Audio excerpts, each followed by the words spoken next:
Hi, my name is Dirk Helm. I'm from the Fraunhofer Institute for Mechanics of Materials, IWM, in Freiburg, Germany, and I'm the head of the business unit manufacturing process. And I'm here with my two colleagues at the HEGLA company in Liverpool. Hi, my name is Tobias Rist. I'm the group leader of the group Glass Forming and Machining, and we have an innovative glass forming process using laser. Hello, my name is Koi Zhang. I work same as in Tobias Group, and I work specifically for simulation and modeling for a glass forming process. Hi, I'm Silke Flugrath. I'm from HEGLA-Hanic, and together with the Fraunhofer IWM, we are part of the DiMAT pilot glass forming and our validating partner for the software that's developed in that part.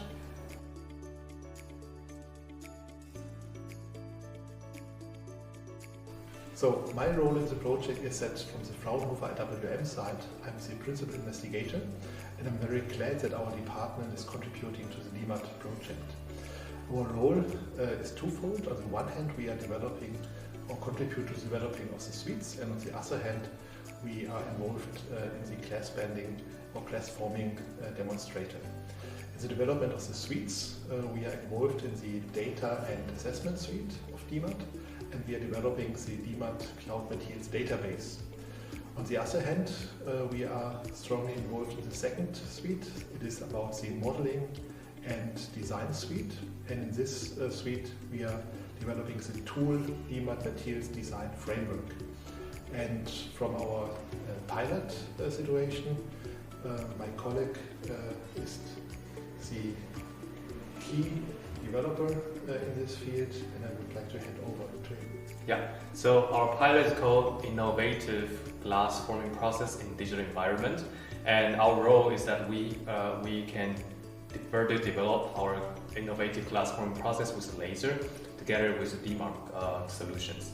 And we also contribute some like simulation and data to the third suite in the simulation optimization suite.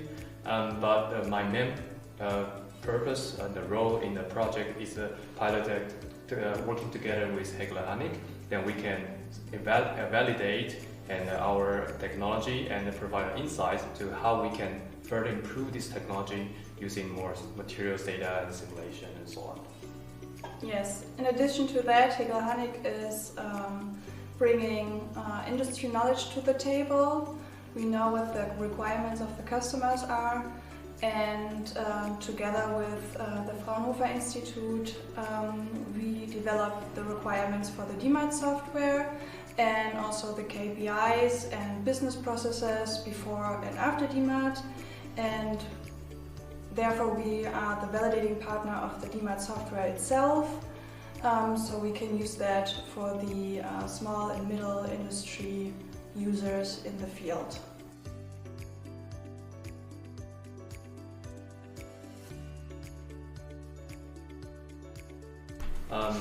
For the pilots, we basically use all three suites, but of course we use them some more solutions in one suite than the other. But the main suites we are using for our pilot glass is the Cloud Materials Database and also the simulation suite, including the digital twin process control and the process simulation. On our side, we have collected a lot of data in the past times, so including experiment data and also simulation data. But there was all the information were kind of separated in the fragments, so we didn't have the streamlined workflow to connect them from the very beginning, how we store them, how we demonstrate the knowledge out from those data, and then we integrate into the simulation process, and how we can benefit from the simulation process then optimize our real process. So in DiMAT, we hope in the pilot we hope to use the DiMAT solutions and together, and then use digital twin to represent to create a real connection from the virtual world to the real world, and using simulation to really do the optimization in the virtual space, and also learn from the materials data and which we store in the cloud materials database, then we can streamline the whole process from the very beginning to the very end. The cloud materials database is a bit different from the conventional database that we have before. So, like traditionally, how you store the data is that it's like in very many different formats. So you have the time series database recorded like your process history, and you have some Excel table or some text file to explain the materials property, and or you have a simulation data, but in there's like own format, and you have to use specific software to open and see the results. But it's sometimes not very clear from the like user's perspective. How do they all connect with each other, and what valuable information can we find out from there? So in the cloud materials database, that basically will host all this source of data, but create a certain connection from them. So it will be easier to search what data is related to the other.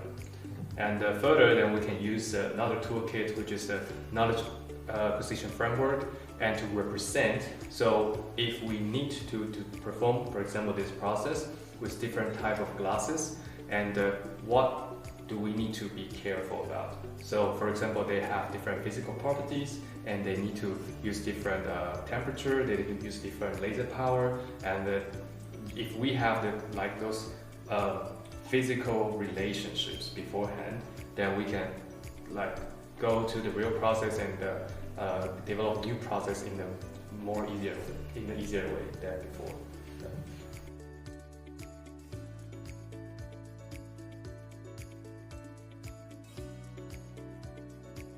Of course, we want to save energy. In a normal bending oven, the whole sheet of glass needs to be heated up. So with the laser, it would be also heated up, but not as far as a normal bending oven. And then the laser can make it punctual heat source where the bending takes place. So this would be something that would reduce energy consumption. And also of the accuracy of the laser, it could be more precise in the end product, so it would be a more qualitative product, what saves time in the end. And also we imagine that we don't have to mold everything over and over and over again.